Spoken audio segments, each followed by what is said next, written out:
Okay, so how do you actually tell someone they're at risk in a way that makes them really listen and, more importantly, actually do something about it? It's a huge challenge in public health, and, getting it wrong can have some pretty serious consequences. So today, let's dig into how one simple design choice could change absolutely everything.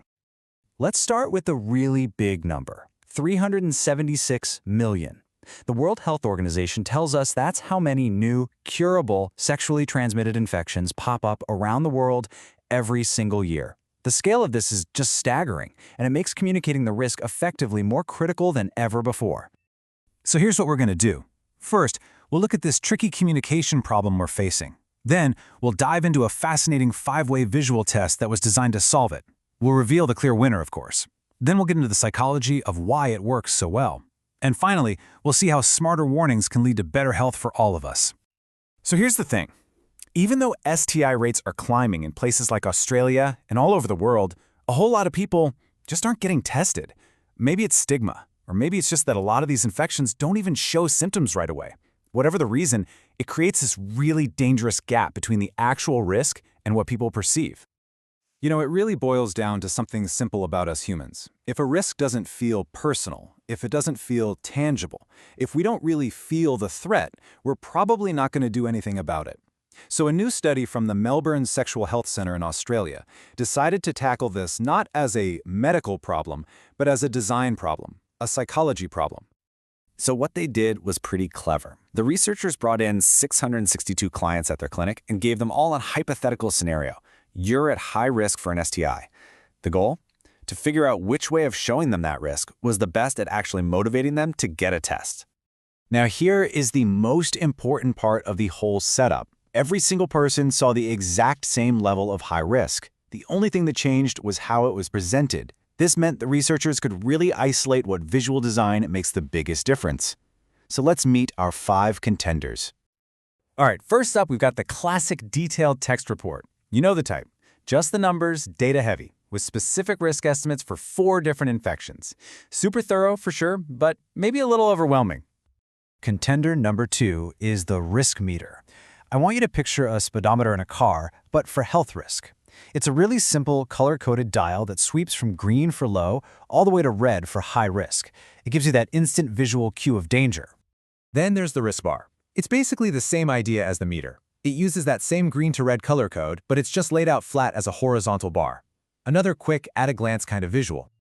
Okay, number 4 switches things up a bit. Instead of showing you the risk directly, it's more like an official guideline. Think of something from a government health agency that just says, point blank, we strongly recommend you get tested. This one relies on authority, not data visualization. And last but not least, the icon array. This is a big grid of 100 little stick figures, and some of them are colored in to show how many people out of 100 are at risk. It's a format that researchers actually praise a lot for communicating stats clearly. Okay, so there they are. 5 different ways to show the exact same high risk. Before we go on, what's your gut feeling? The detailed text, the official sounding guideline, or one of the simple visuals? Which one do you think actually convinced people to go get tested?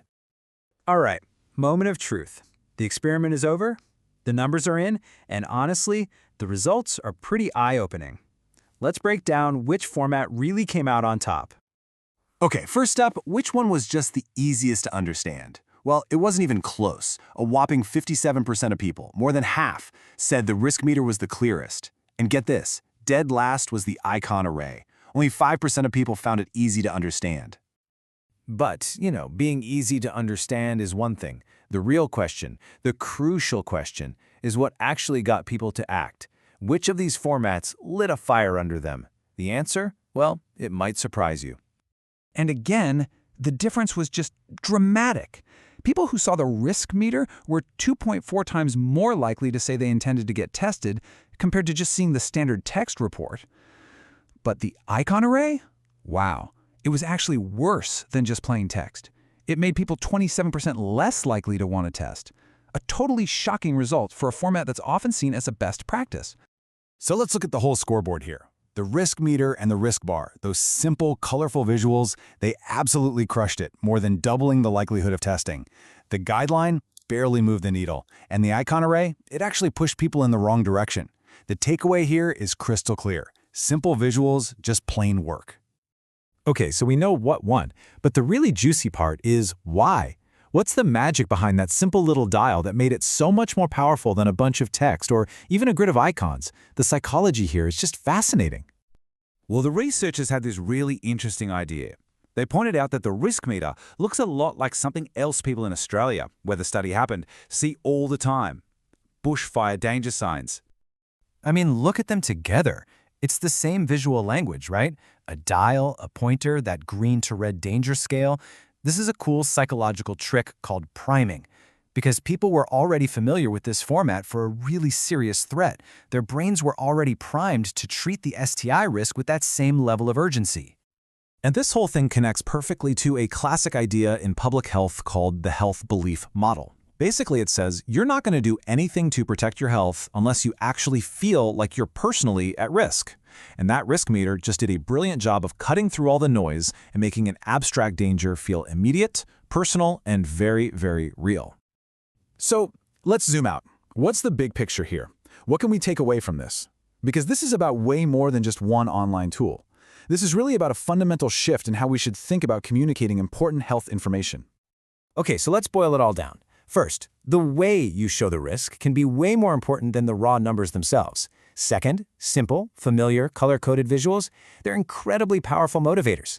And this really proves that thoughtful design isn't just about making things look pretty. It can directly influence life-saving decisions. Of course, one size doesn't fit all. The study also showed that some people still prefer that detailed text, and that's important too. And this all leaves us with one last big question to chew on. If a supposedly best practice visual, like the icon array, can actually backfire so badly for STIs, it really makes you wonder, where else might we be using the wrong visuals for the right information? Think about it. In finance, climate change, even in the apps on our phones, getting the design right isn't just a detail. It could be everything.